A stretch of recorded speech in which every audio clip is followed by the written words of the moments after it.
ہم بہت ساری مجبوریوں کو بے وفائیوں کا نام دینے لگ رہے تھے، اور یہ فرق ہمارے صوفیہ بڑی وضاحت سے اس فرق کو بیان کرتے ہیں۔ امام شافعی رحمۃ اللہ تعالیٰ علیہ کے شاگرد ہیں امام احمد بن حنبل، اور امام احمد بن حنبل وہ عظیم ہستی ہیں۔ اللہ کے بندے کہتے ہیں جس بندے نے امام احمد بن حنبل سے پیار کیا وہ سمجھ لے اس نے رسول اللہ کی سنت سے پیار کیا۔ کیا بات تھی اس شخص کی۔ امام احمد بن حنبل ایک بڑی پروقار لیکن امام شافعی کے شاگرد تھے۔ امام احمد بن حنبل کی ایک ہی بیٹی تھی، وہ کہتی ہے میں نے اپنے ابا جی کو 2 ہی کام کرتے دیکھا، سارا دن رسول اللہ کا دین پڑھاتے اور ساری رات مصلی پہ بیٹھ کے اللہ کی یاد میں اور نبی پاک کے درود و سلام میں مشغول رہتے۔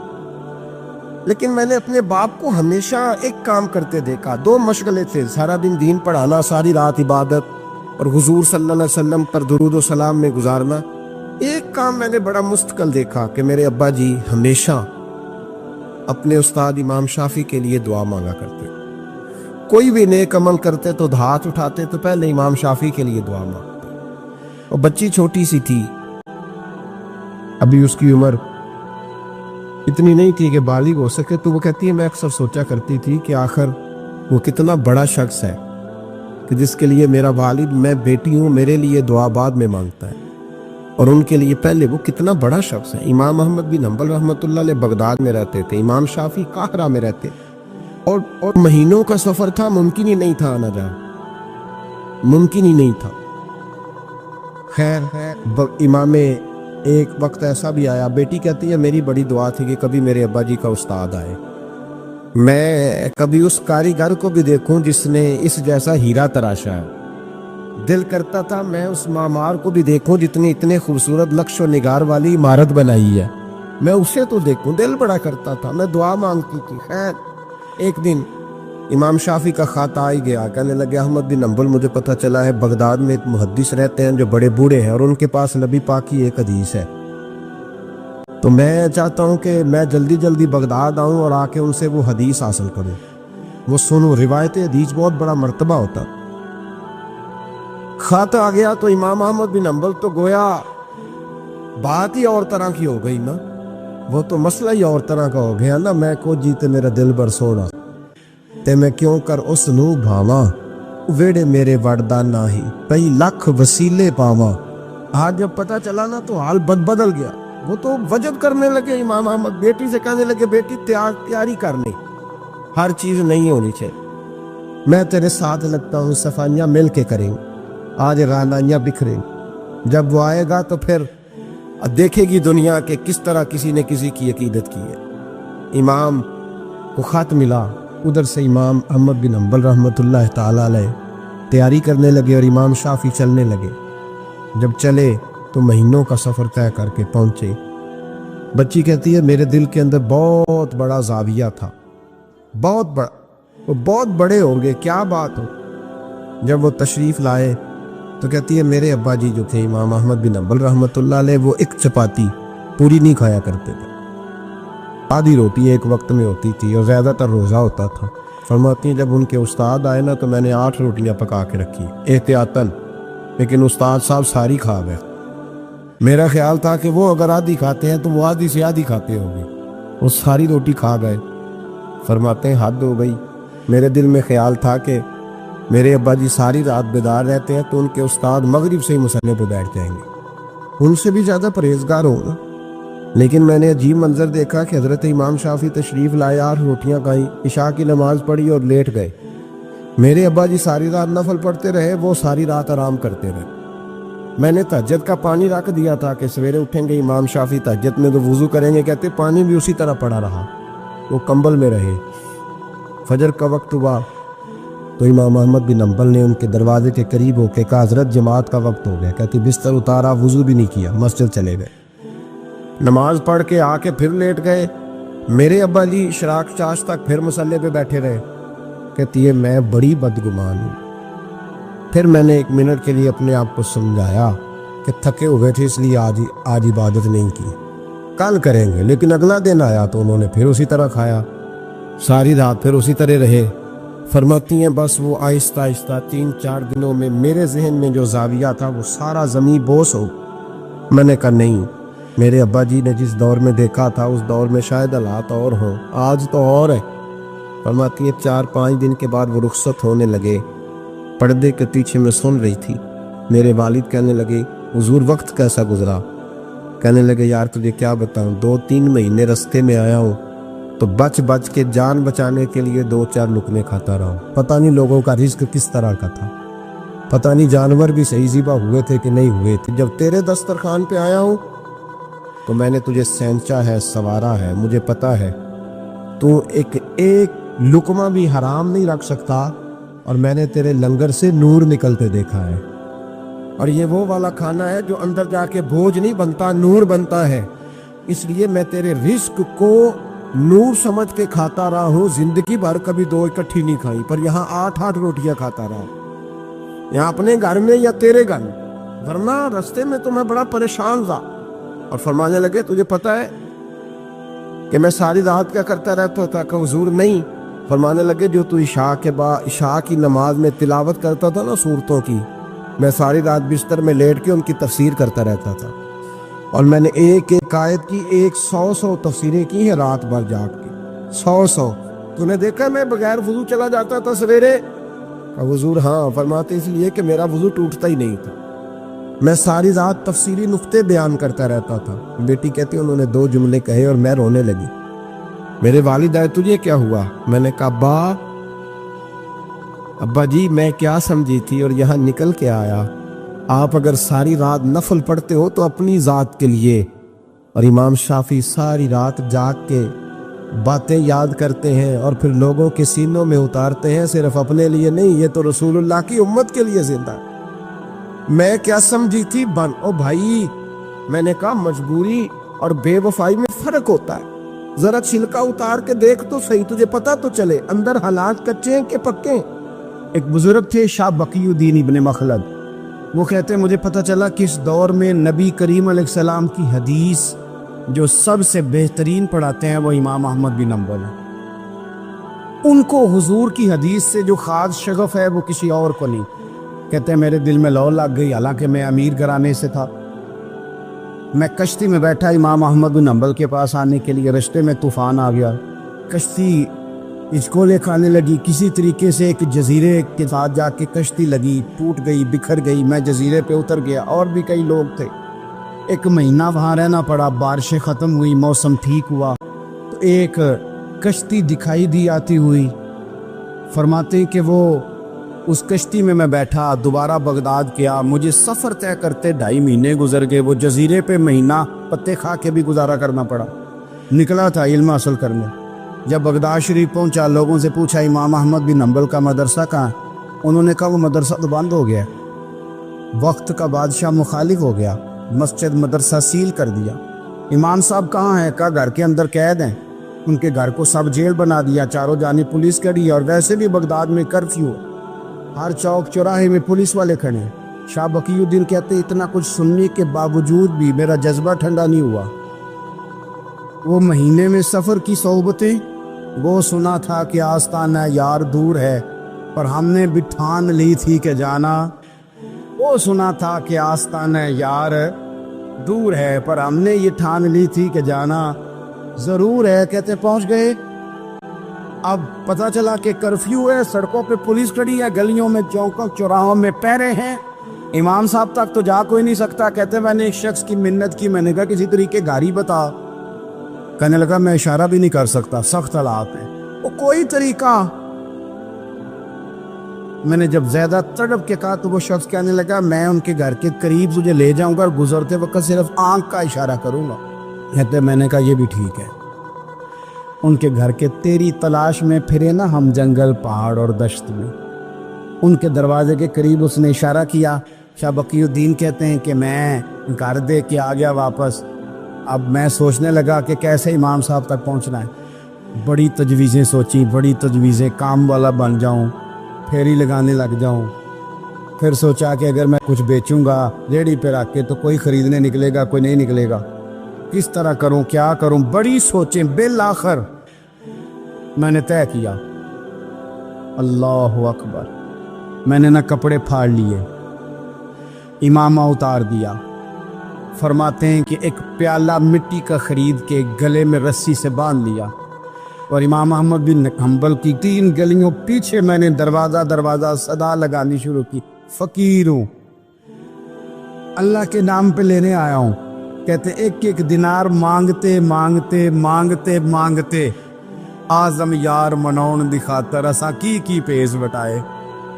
کہتے ہیں مانگتے مانگتے نا میں امام احمد بن حنبل کے دروازے تک آیا، امیر گھر کا بچہ تھا، بڑے پیسے جیب میں ہوتے، امام کے دروازے پہ صدا لگائی، کوئی ہے اللہ کے نام پہ دینے والا؟ کہتے ہیں نور بھرا دروازہ کھلا، ایک گورے مکھڑے والا، سفید داڑھی والا، سونے امامے والا، چمکدار آنکھیں، نورانی شباہت۔ کہتے امام احمد بن حنبل باہر آئے اور جیسے ایک دینار میرے پیالے میں ڈالنے لگے تو میں نے ہاتھ چوم کے کہا سونیا تیرے قربان جاؤں، میں دینار لینے نہیں آیا، محمد عربی کی حدیثیں سننے آیا۔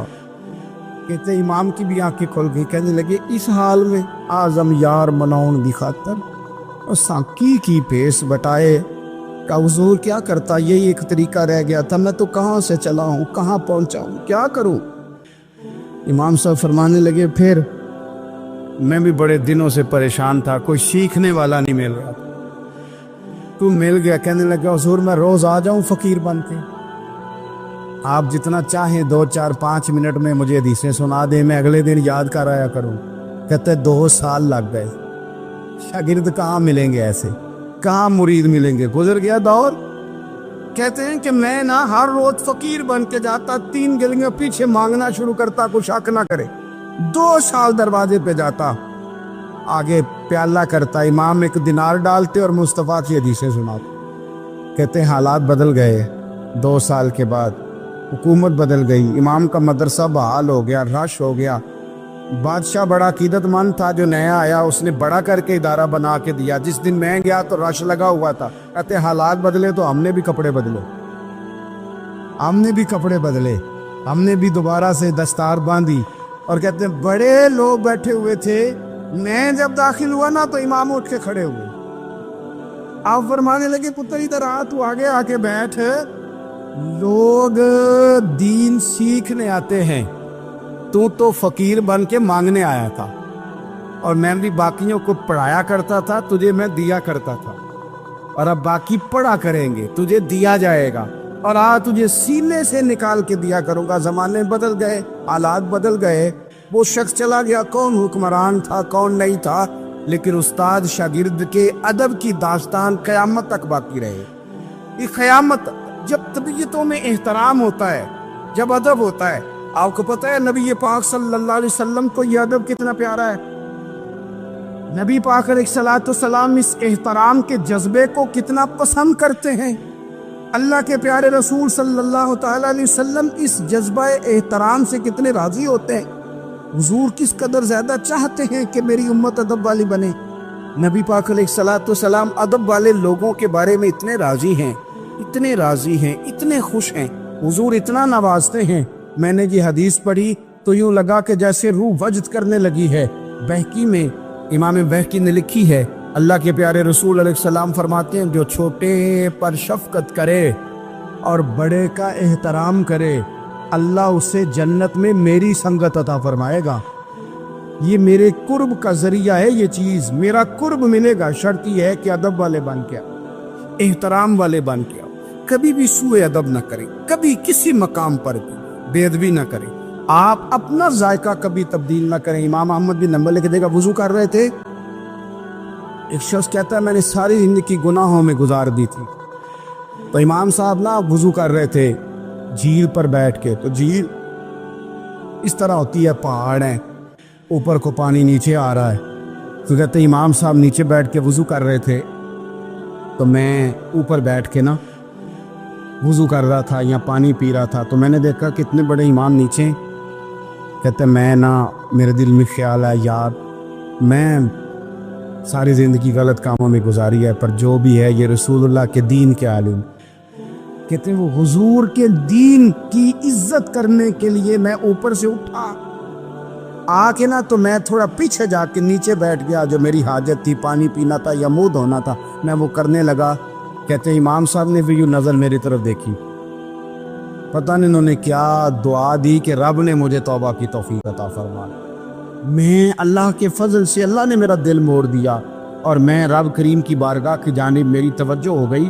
خدا نے مجھے اس ادب کی برکت سے اپنی بارگاہ کی طرف اللہ تبارک و تعالیٰ نے مجھے موڑ لیا۔ بے ادبی تو بندے کو کفر تک لے جاتی، بے ادبی تو کفر تک لے جاتی ہے۔ اگر بندہ بے ادب ہوتا ہوتا اللہ رسول کی بے ادبی تک پہنچ جائے تو دور نکل گیا، لیکن یہاں باقاعدہ بے ادبی کو پروموٹ کیا جا رہا ہے۔ کبھی بھی بے ادب نہ بنے، ادب والے رہیں، ادب والے بن کے جئیں، ادب والے بن کے دنیا سے جائیں۔ وہ درویش نے کہا تھا کہ بے ادباں مقصود نہ حاصل، نہ درگاہ ٹوئی، پانچ ادب دے محمد بخشا، توڑ نہیں چڑھیا کوئی۔ بادب لوگ جو ہوتے ہیں وہ دوسروں کو عزت دے دیتے ہیں اور اپنے اخلاق کو بلند کر لیتے ہیں۔ جب آپ کسی کا احترام کر رہے ہوتے ہیں تو آپ اسی کو نہیں کچھ دے رہے ہوتے، آپ اپنی عظمت کا بھی اظہار کر رہے ہوتے ہیں۔ کسی کو عزت دیتے وقت آپ کے اخلاق کا بھی پتہ چل رہا ہوتا ہے۔ اخلاقی قدریں مضبوط ہوتی ہے احترام کرنے سے۔ مذہب اسلام اتنا سونا ہے، اتنا پیارا ہے، یہ دین اتنا ٹھنڈا اور اتنا میٹھا ہے کہ دھرتی کے سارے حسن سمیٹ کر اگر ایک لفظ بنایا جائے تو وہ دین اسلام بنتا ہے۔ یہ دین اتنی خوبصورتیاں بانٹتا ہے۔ اگر دین اسلام کی مختلف تشریحات کرتے کرتے یہ کہہ دیا جائے نا کہ یہ دین ادب والا دین ہے، احترام والا دین ہے، توقیر والا دین ہے، ہر شخص کو مناسب عزت، یعنی نبی پاک علیہ السلام نے استاد کی عزت بیان کی، باپ کی عزت بیان کی، بوڑھے کی عزت بیان کی، امام کی عزت بیان کی، عالم کی عزت بیان کی۔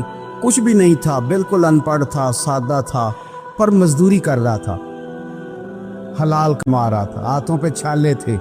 قربان جائیں، میرے محبوب نے فرمایا یہ جو حلال کما رہا ہے نا یہ بھی اللہ کا دوست ہے۔ اس کا بھی احترام بیان کر دیا، اس کا اکرام بھی بیان کر دیا۔ تو نے ہر شخص کی قسمت میں یہ عزت لکھی اور آخری خطبے کی صورت میں وصیت لکھی۔ نبی کریم صلی اللہ علیہ وسلم نے لوگوں کو احترام دیا۔ اللہ کے محبوب علیہ الصلوۃ والسلام، آپ دیکھیے حضور نے اس عورت کی بھی فضیلت بیان کی جس کے گھر کے اندر اولاد پیدا ہوتی ہے، اور اس کی بھی فضیلت بیان کی کہ جس گھر کے اندر اولاد پیدا ہوتی ہے پر جلدی چلی جاتی ہے، انتقال ہو جاتا ہے کسی بچے کا خدا نخواستہ، اس کی بھی فضیلت بیان کی۔ جس کا خامند موجود ہے اور وہ خامند کی خدمت کرتی ہے، اور اس بیوی کی بھی فضیلت بیان کی جس کا خامند انتقال کر گیا پر وہ اپنے بچوں کی پرورش کرتی ہے۔ حضور فرماتے ہیں سب سے پہلے جنت میں مجھے وہ عورت نظر آئے۔ تو ہر شخص کے لیے حضور نے احترام بیان کیا، اکرام بیان کیا۔ ہم نے چونکہ بدگمانیاں پیدا کرنی شروع کر لی ہیں تو معاشرے کے اندر بسنے والے لوگوں کے بارے میں ہمارے دلوں میں مختلف وسوسے آ جاتے ہیں، مختلف وسوسے۔ کسی بھی شعبے کے کسی بھی آدمی کے بارے میں کوئی 2 4 5 باتیں اپنے ذہن میں اکٹھی کر کے یا کانوں میں کسی نے وہ بات ڈال دی تو ہم ذہن بنا لیتے ہیں کہ یہ گاڑیاں چلانے والے تو بندے ٹھیک ہی نہیں ہوتے، یہ جناب پولیس کے محکمے کے لوگ تو درست ہوتے نہیں، فلانے محکمے کے لوگ تو ہوتے ہی خراب ہے، ذہن بن جاتا ہے۔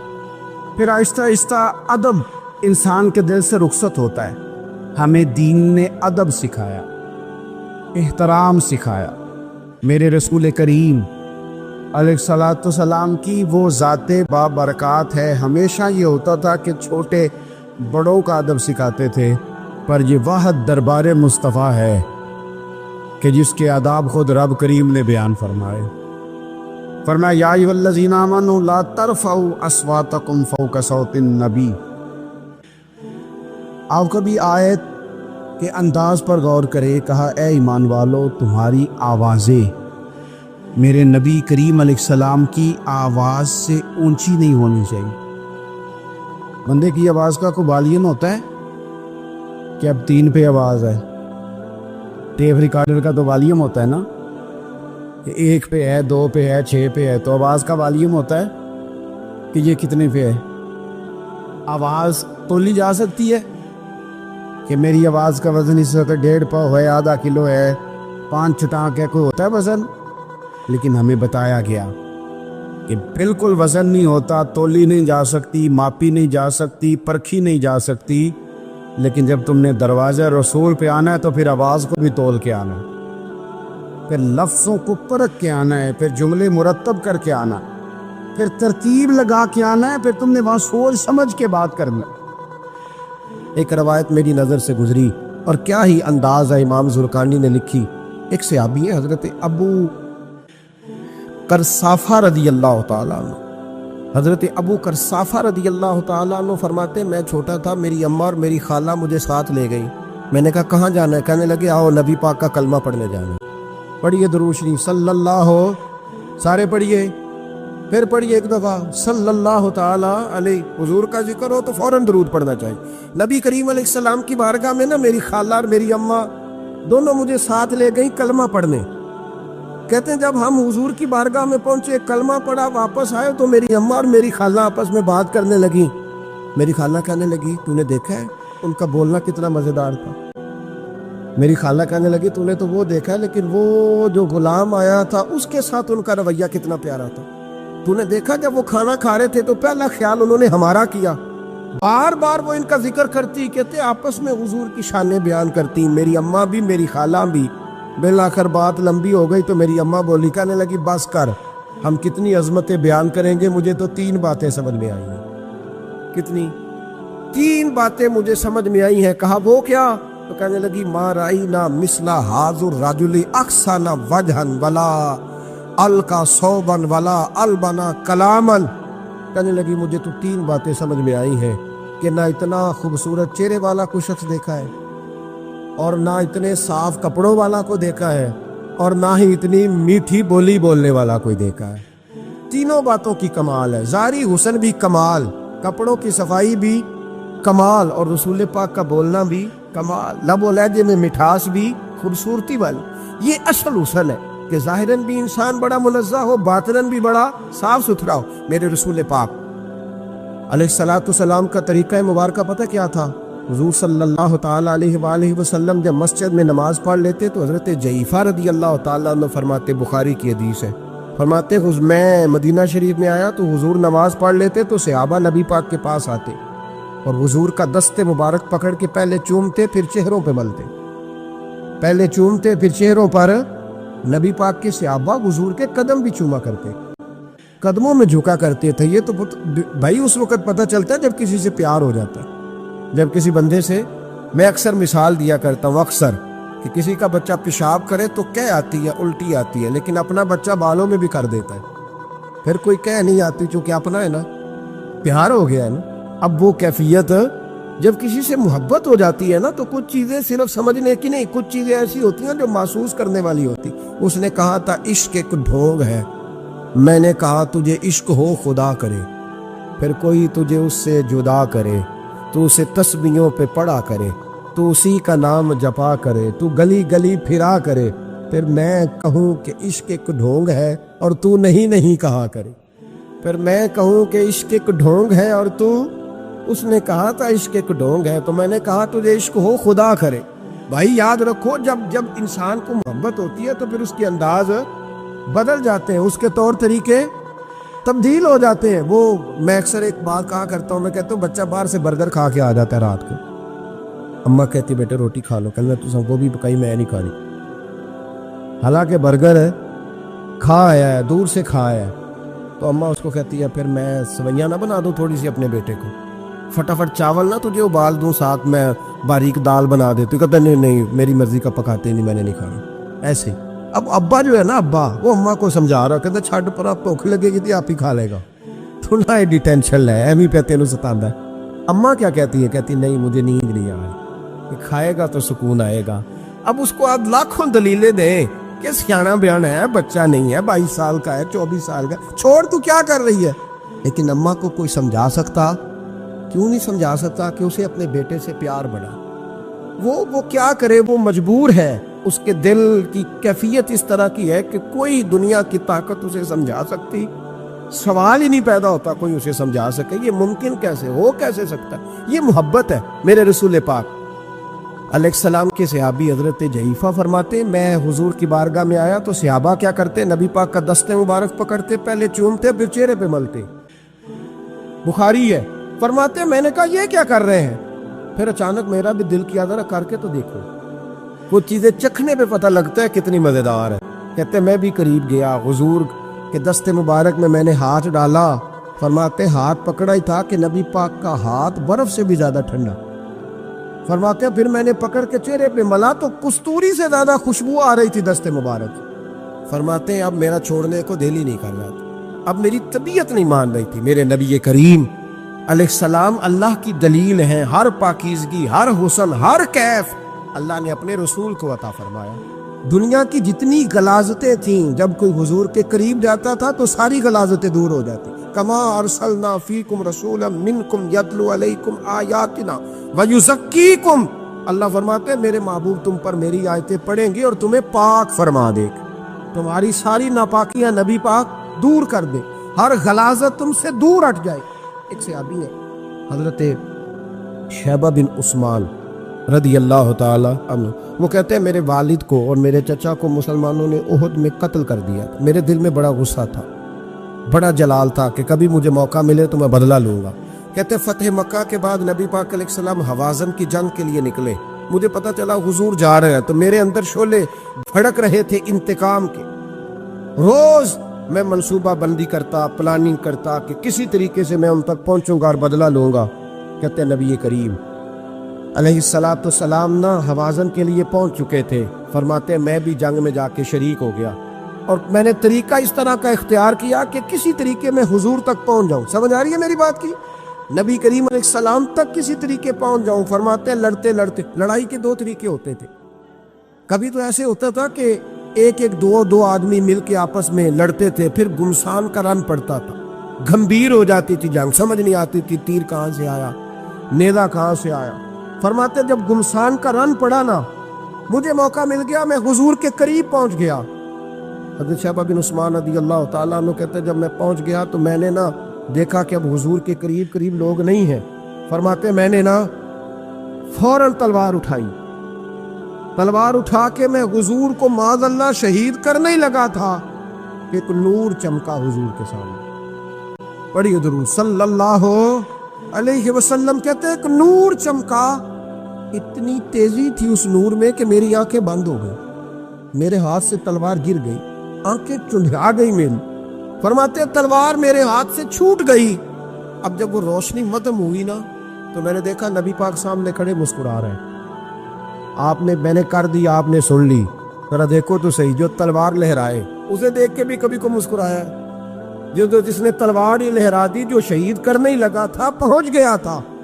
لیکن یہ اخلاق میرے رسول پاک کا صلی اللہ اعلیٰ حضرت فاضل بریلوی کا ایک شعر میں نے پڑھا، کئی کچھ چیزیں ایسی ہوتی ہیں جو بس نا وہ آتی تو سامنے ہے لیکن وہ اتنا لطف دے جاتی ہیں کہ ٹھنڈا ہو جاتا ہے مزاج۔ رات کو میں شعر پڑھ رہا تھا اعلیٰ حضرت کا فاضل بریلوی رحمت، اور میں نے شعر پڑھا تو مجھے اچھا لگا سنانا۔ ایک دوست کو میں نے فون کیا، میں نے کہا یار ذرا شعر تو سن لے، یہ پہلی دفعہ نظر سے گزرا ہے، ابھی سیدھا سادہ لیکن روح تک اتر گیا۔ اعلیٰ حضرت فرمانے لگے نبی پاک کے بارے میں، فرمانے لگے سیدھی سیدھی روش پر کروڑوں درود، سیدھی سیدھی روش پر، بالکل سیدھی ہے حضور کی باتیں، کسی پیچیدگی کی ضرورت نہیں۔ کہنے لگے سیدھی سیدھی روش پر کروڑوں درود، سادی سادی طبیعت پہ لاکھوں سلام، سادی سادی طبیعت پہ سیدھی سیدھی روش پر کروڑوں درود اور سادی سادی طبیعت پہ لاکھوں سلام۔ میرے نبی کریم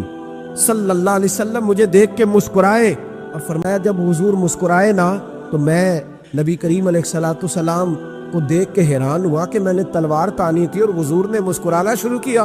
فرماتے اب حضور نے مجھے بلایا، آواز کے ساتھ نہیں بلایا، حضور نے اشارہ کیا یوں کر کے، فرمایا ادھر آؤ نا۔ فرماتے مجھے اب یہ بھی سمجھ نہیں آئی کہ کس نے مجھے اٹھا کے حضور کے قریب کر دیا۔ فرماتے میں نبی کریم کے قریب گیا تو حضور نے میرے دل پر 3 تھپکیاں دی، ایک تھپڑ ہوتا ہے، ایک تھپکی ہوتی، پتہ ہے نا فرق کا؟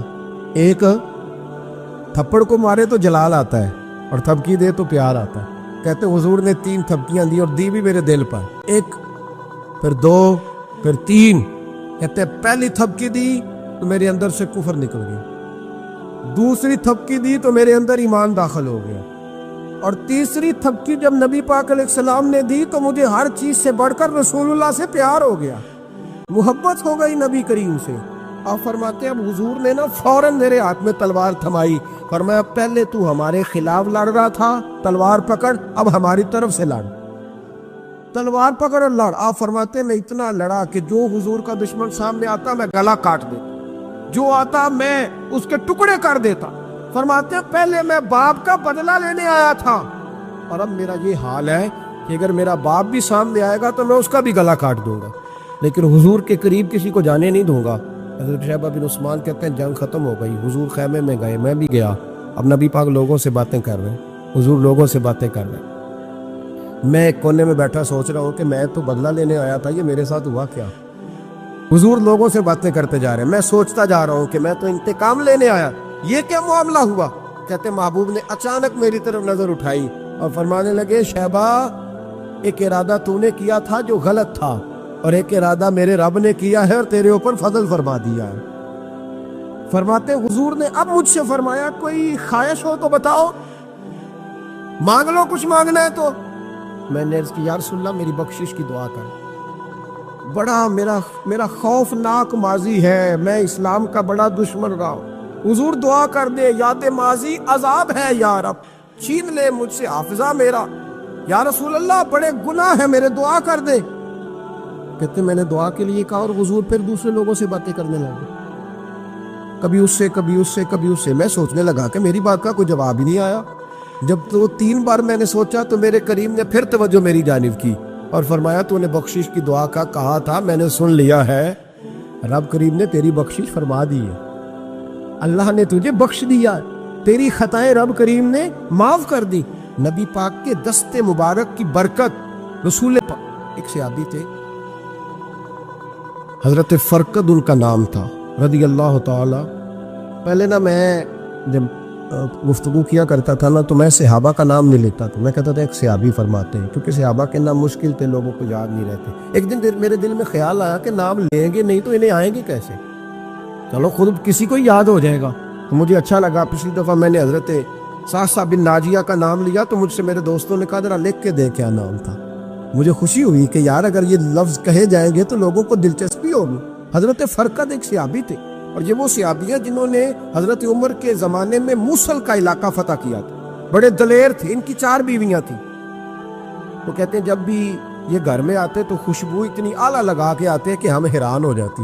عورتیں زیادہ تیاری کرتی ہیں نا مردوں سے کہ نہیں، کہ آج کل مرد زیادہ کرتے ہیں۔ چلو میں دس چھوڑو، میں اپنی اصلاح کرنا، تسی دوواں گلاں تے انجن کیتا ہے، اب پتہ نہیں سچ کیا ہے، کون زیادہ تیاری کرتا ہے؟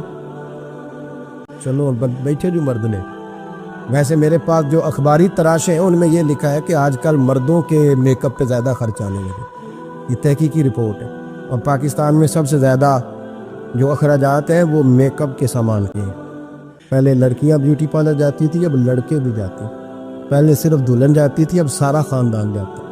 اللہ تعالیٰ معاف کرے۔ اس کے باوجود بڑی غربت ہے ملک میں، پریشانی بھی بڑی ہے، اس کے علاوہ ہمیں غریبوں کا درد ہے، اس کے باوجود ہم لوگوں کی مدد کرنا چاہتے ہیں۔ پتہ نہیں کیا ترجمہ کیا ہم نے غریب پروری کا، کیا معنی بنایا، اللہ ہی بہتر جانتا ہے، کہ وہ چیزیں جن کی بالکل حاجت نہیں، بالکل ضرورت، ان پر لاکھوں لٹا کے کہتے ہیں وہ دیکھو بیچارے کو روٹی نہیں مل رہی۔ تو بھائی آپ مہربانی کرتے خالی کندھی کر لیتے، باقی پیسے غریب کو دے دیتے۔ لیکن چلے معیار ہے نا ہمارا اپنا معیار ہے، اس پر میں جاتا نہیں، بات نہیں کرتا۔ نبی کریم علیہ الصلوۃ والسلام کے صحابی ان کی ازواج کہتی ہیں کہ اب عورتیں زیادہ تیاری کیا کرتی تھی، لیکن وہ جب گھر آتے نا تو اتنی خوشبو لگاتے، کہتی ہم چاروں مل کے کوشش کرنے لگی، ڈھونڈنے لگی کہ وہ خوشبو کا پتہ کریں جو یہ لگاتا ہے۔ ہم نے بازار سارے تلاش کر لیے، عرب کے اندر آج بھی خوشبو کا بڑا شوق، اور بڑی مہنگی خوشبو ملتی ہے، کبھی آپ بازار جائیں، کہتی ساری خوشبوئیں لگا لی، تھک گئی۔